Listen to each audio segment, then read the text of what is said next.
Di dunia saat ini kita mengetahui bahwa ada salah satu kisah paling terkenal dalam sejarah, yaitu kisah tentang awal mula manusia. Yaitu ceritanya adalah ada laki-laki dan perempuan sepasang yang oleh Tuhan dianugerahi tinggal di sebuah tempat yang sangat-sangat indah. Sebuah taman yang mereka berhak untuk melakukan apapun yang mereka mau, berhak untuk makan minum apapun yang mereka inginkan, kecuali ada satu pohon yang tidak boleh mereka dekati, apalagi mereka memakan buahnya. Tetapi gara-gara nafsu atau gara-gara ketergelinciran yang didorong oleh satu pihak yang lain, maka mereka kemudian memakan buah yang dimaksud itu sehingga mereka harus mendapatkan amarah dari Tuhan dan didepak dari tempat yang sangat indah itu. Kemana didepaknya? Ke dunia yang fana, sehingga mereka beranak pinak di situ dan kemudian jadilah spesies manusia, sehingga ada sekian miliar manusia di muka bumi ini dan semuanya berasal dari satu nenek moyang yang sama, yaitu mereka berdua itu. Kisah ini tentu saja kita dapat temukan dalam kitab-kitab Abrahamik, tetapi para ilmuwan lebih cenderung menyebut bahwa kitab Abraham itu bukan awal mulanya, tetapi kitab Abraham itu mengambil dari kisah-kisah yang ada di sebelumnya di epos-epos Mesopotamia kuno, baik itu dari Sumeria ataupun yang lainnya.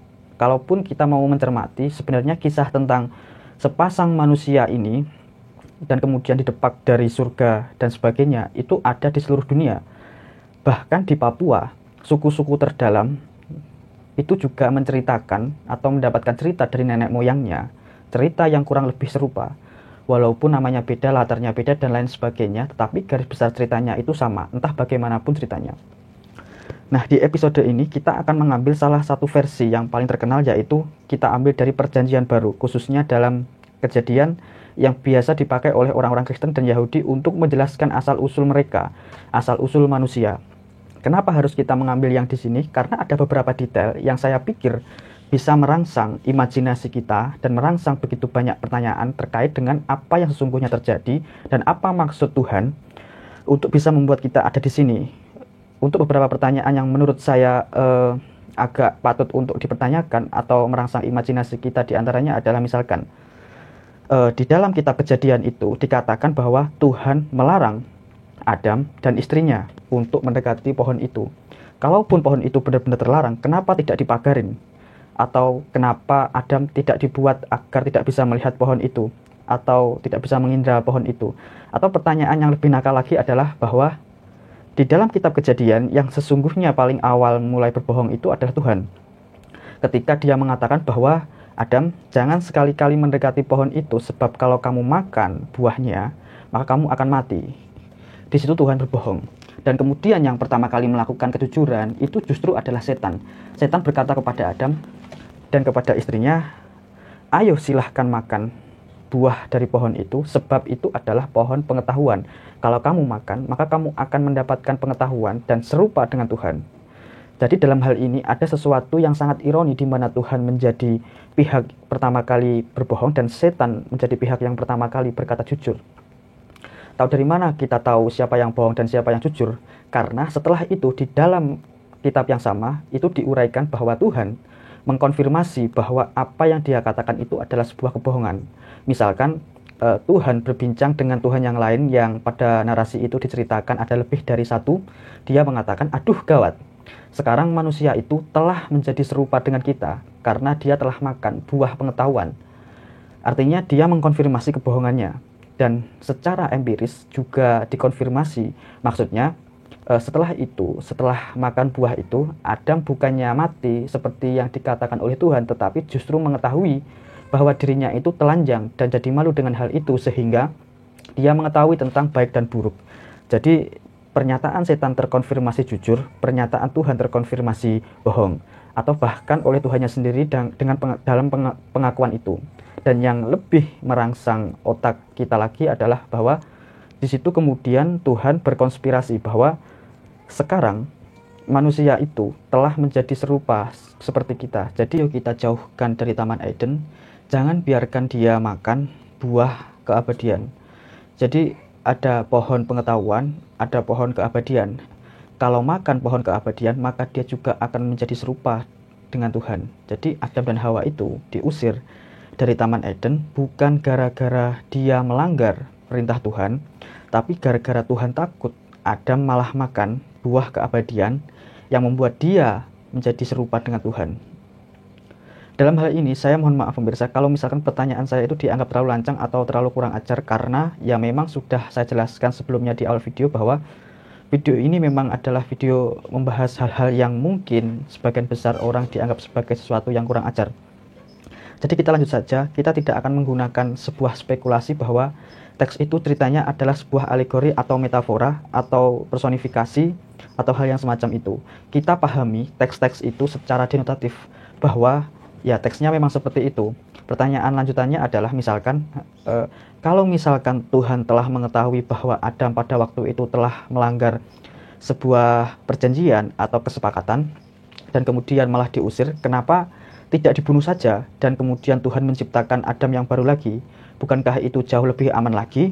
Dan kalaupun misalkan Tuhan kemudian membiarkan Adam berkeliaran ke bumi, bukankah Adam pada waktu itu sudah mendapatkan pengetahuan yang memadai yang bisa dikatakan serupa dengan Tuhan? Dan berarti pertanyaan berikutnya adalah kalau kita mau menjadi Tuhan, apakah kuncinya adalah dengan pengetahuan, dengan mengetahui? Karena di situ disebutkan ketika Adam makan buah pengetahuan, maka dia diserupakan atau serupa dengan Tuhan. Bagaimana ceritanya seperti itu, dan bagaimana juga makhluk yang sudah diserupakan dengan Tuhan atau secara tidak sengaja menjadi serupa dengan Tuhan itu kemudian malah dibiarkan ada di bumi agar menjadi seperti apa dia?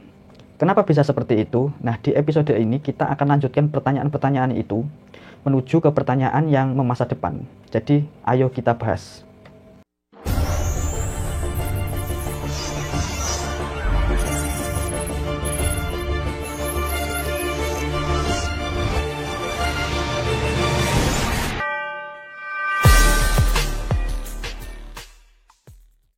Pemirsa, saya pertama kali melihat handphone digunakan itu oleh teman saya, itu kelas 4 SD. Ketika itu hanya satu teman saya, yaitu yang memiliki handphone. Kemudian ketika saya SMP kelas 1, itu saya baru pertama kali mendapatkan handphone. Ini handphone milik saya yang pertama. Jadi setelah itu, dunia ternyata berkembang terlalu cepat. Teknologi informasi, internet, telekomunikasi, dan lain sebagainya merangsang terlalu cepat sehingga bisa dikatakan tidak ada seorang pun di dunia ini yang bisa beradaptasi atas semua perkembangan ini sendirian. Nah, ketika perkembangan itu menjadi semakin lama semakin tinggi, semakin lama semakin tinggi, handphone dan lain sebagainya yang kita kenal kemarin-kemarin itu terlalu menjadi cepat basi. Facebook yang saya mengetahuinya waktu SMP sekarang sudah dianggap menjadi sesuatu yang usang. Dan menyadari hal itu, maka si pemilik Facebook itu kemudian mengubah Facebook menjadi Meta, yang kemudian di dalamnya ada Metaverse. Apa itu Metaverse? Kita sudah mengetahuinya bahwa cerita yang paling sederhananya adalah bagaimana manusia itu menciptakan kota-kota, tempat-tempat, sarana-sarana yang ada di dunia dimasukkan ke dalam dunia virtual. Dan manusia itu kemudian masuk ke dalam dunia virtual melalui beberapa alat tertentu yang biasanya berbasis dengan visual. Penjelasan ini sebenarnya mengalir kepada sebuah pertanyaan besar. Seandainya manusia mampu menciptakan universe, walaupun secara virtual seperti itu, bukankah manusia sudah layak disebut sebagai Tuhan? Karena dengan pengetahuannya, dia bisa menciptakan universe. Walaupun misalkan dikatakan bahwa universe-nya itu adalah sebuah metaverse, meta yang ada di dalam universe itu, bukankah kita juga berpikir bahwa dunia ini jangan-jangan juga hanya meta kan? Kita tidak pernah tahu secara pasti dan secara konklusif menemukan sebuah jawaban bahwa ini benar-benar sebuah materi, bukan sebuah hologram atau sesuatu yang hanya ada karena tertanam dalam otak. Para fisikawan silahkan bertanya, banyak di antaranya yang masih memperdebatkan apakah materi itu benar-benar ada dan kemudian membentuk seperti apa yang kita sadari sekarang, atau bahwa kesadaran ini itu palsu. Dan kalaupun misalkan seperti itu, mari kita lanjutkan pada pertanyaan selanjutnya atau penjelasan selanjutnya yang menghasilkan sebuah pertanyaan. Tahun 2030 nanti itu diprediksi manusia sudah memetakan seluruh peta genom manusia. Dengan demikian, dengan apa yang terjadi, manusia itu akan benar-benar bisa menghindari segala jenis penyakit dan virus. Dan karena itu manusia juga sebenarnya di tahun 2030 itu secara teoritis sudah bisa menghilangkan penyakit kanker sama sekali. beberapa penyakit yang besar juga bisa diatasi gara-gara apa? Gara-gara ketika manusia sudah menemukan peta genomnya, maka dia bisa merekayasa semua genom-genom yang dia inginkan. Dan lebih lanjut dari itu adalah bahwa manusia di masa depan itu bisa mengedit dirinya sendiri.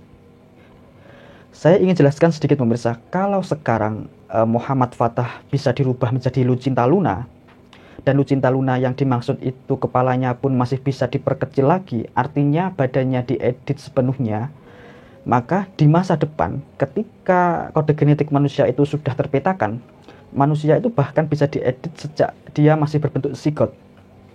Apakah tingginya berapa, berat badannya berapa, rambutnya pirang atau ikal, rambutnya pirang atau hitam, ikal atau lurus, ataukah pigmennya sekian-sekian dan lain sebagainya, itu sudah bisa diedit oleh orang tuanya kalau mereka mau.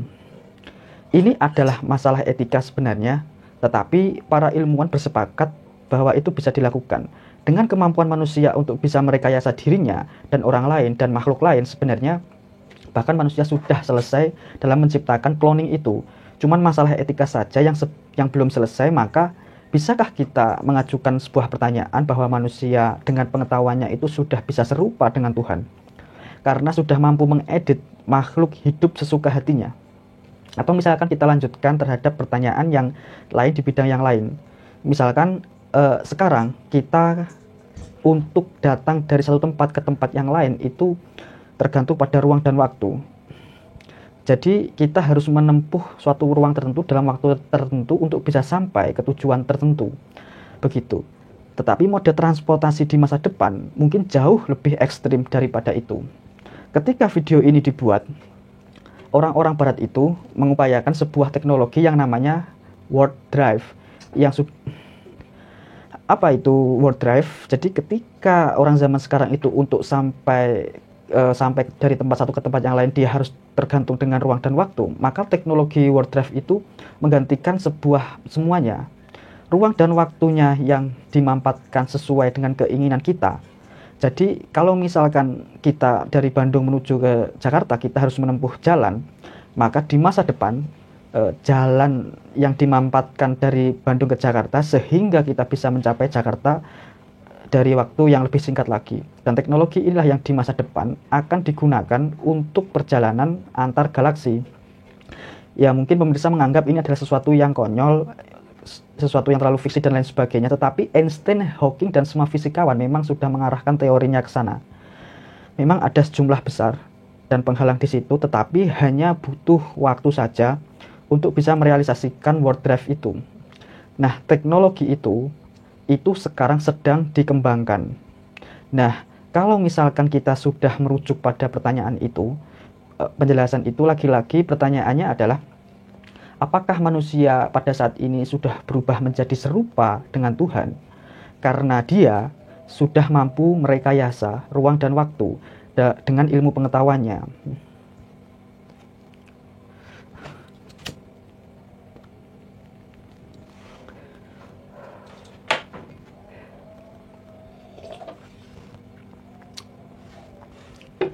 Sekarang saya tambahkan ceritanya sedikit lagi.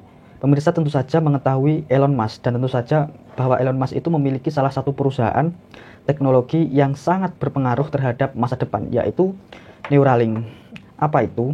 Perusahaan yang kerjaannya adalah menciptakan manusia yang terintegrasi dengan artificial intelligence atau dengan benda-benda elektronik atau dengan benda-benda mekanik.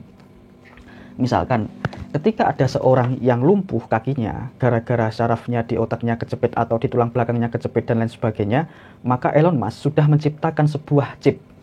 Yang chip itu bisa menggantikan sarafnya atau menggantikan otaknya sedemikian sehingga orang yang lumpuh itu bisa berjalan lagi. Kalau misalkan tujuannya hanyalah sampai sebatas itu, maka mungkin itu adalah sesuatu yang sangat baik. Cuman masalahnya nggak mungkin selesai sampai sebatas itu. Ketika chip yang sebenarnya adalah benda elektronik yang memiliki artificial intelligence itu ternyata bisa terintegrasi dengan otak manusia, artinya di masa depan manusia sudah bisa menjadi cyborg. Dan kalau misalkan manusia sudah bisa menjadi cyborg, seperti yang dijelaskan oleh banyak sekali ilmuwan, maka manusia bisa saja mendapatkan pengetahuan dengan mengunduh sesuatu dari internet, masukkan ke dalam otaknya, tiba-tiba dia pintar dan lain sebagainya. Otak bekerja sama dengan artificial intelligence di dalam sini, dan ini maka oleh Elon Musk dianggap masa depan yang jauh lebih cerah daripada metaverse. Karena metaverse hanyalah menggunakan ini untuk bisa menciptakan verse-nya itu, sehingga Neuralink masuk langsung ke dalam otak, dan otak itu langsung terintegrasi dengan artificial intelligence, dan itu langsung benar-benar bisa mengubah segala sesuatu, bisa menciptakan alam semesta baru di situ, karena sudah ada integrasinya di situ. Dan kalau misalkan manusia yang manusia organik sebenarnya dan kemudian berhubungan terintegrasi dengan yang mekanik itu benar-benar terwujud, benar-benar terjadi, maka sebenarnya kesadaran kita pun bisa dipindah ke komputer, ke tubuh yang lain, ke robot, ke android, dan lain sebagainya. Karena pada dasarnya manusia pada waktu itu juga sudah menjadi android. Dan kalau misalkan sudah seperti itu, maka kita sudah tidak lagi bermain dengan ruang dan waktu. Kita sudah tidak lagi bermain dengan universe. Kita bermain dengan roh, dengan kesadaran kita, dengan nyawa kita yang bisa kita pindah-pindahkan. Sampai sejauh ini, apa yang saya paparkan itu benar-benar akan mewujud. Dalam artian, seluruh teknologi mengarahkan ke arah sana. Jadi balik lagi ke pertanyaan yang diulang-ulang dalam video ini adalah, dengan seluruh pengetahuan yang dimiliki manusia sampai sebatas itu, apakah manusia itu sudah bisa disebut sebagai setara atau serupa dengan Tuhan? Dan hal yang paling menyakitkan daripada itu semua adalah bahwa kita tidak pernah tahu sampai batas mana perkembangan teknologi manusia itu bisa berhenti. Apakah berkembang terus tanpa batas, dan jika memang seperti itu, apakah yang akan terjadi di masa depan, kita kan tidak pernah tahu. Jadi maksudnya, sampai durasi 100 tahun ke depan saja, kita melihat masa depan yang benar-benar telah menunjukkan keserupaan manusia dengan Tuhan, dengan kekuasaan yang luar biasa yang dimiliki oleh manusia untuk bisa menantang kodrat. Begitu. Nah, itu baru 100 tahun. Bagaimana ceritanya jika teknologi manusia itu berkembang tanpa batas dan terus-terusan? Ini adalah sebuah pertanyaan yang sangat prinsip. Kalau kita sampai akhirnya berkembang terus, apakah kita sampai menemukan ujung di mana kita tidak lagi bertemu dengan misteri? Kan sejauh ini kita itu berpengetahuan. Pengetahuan itu akhirnya mentok, dan mentok itu biasanya masuk dalam dunia misteri. Tapi kalau misalkan perkembangan manusia itu berkembang terus, dan apakah misteri itu akan habis? Ataukah sesudah pengetahuannya habis, kita masuk ke dalam misteri, dan misteri itu juga kita akan taklukkan, dan kita akan menemukan sesuatu di balik misteri lagi. Kan kita juga tidak akan pernah tahu, tapi yang jelas kita berkembang terus-terusan ke arah sana, tanpa ada sebuah skenario yang menjelaskan bahwa manusia akan baik lagi mundur. Apakah itu berarti sampai sebatas manusia menjadi Tuhan? Atau misalkan pertanyaannya kita lebih sederhanakan lagi. Setelah manusia mengetahui segala sesuatu, anggaplah, mungkinkah manusia pada akhirnya mengetahui bagaimana cara kembali ke Taman Eden, kemudian mengambil satu lagi buah dari pohon yang dilarang oleh Tuhan, yaitu pohon keabadian. Jadi kita sudah makan seluruh pengetahuan, walau kita kembali ke Taman Eden untuk mengambil pohon keabadian. Dan kalau misalkan sudah seperti itu, apakah kita akan menjadi paripurna sebagai Tuhan? Ini sekali lagi bukan sebuah analisis, ini bukan sebuah penjelasan, ini bukan eksplanasi atau apapun. Ini adalah sebuah pertanyaan. Pertanyaan yang saya sendiri tidak tahu jawabannya, dan saya membuat video ini untuk berdiskusi sama-sama tentang sesuatu pertanyaan yang mungkin untuk sebagian besar orang dianggap tidak terlalu penting, tetapi bagi para pemikir ini adalah sesuatu yang layak untuk dipertimbangkan. Ayo kita berpikir sama-sama, silahkan tulis di komen komentar. Terima kasih karena sudah menyimak. Saya dari Oli Production. Jangan lupa komen, like, dan subscribe. Share video sebanyak-banyaknya, semoga bermanfaat. Sekian, wassalamualaikum warahmatullahi wabarakatuh.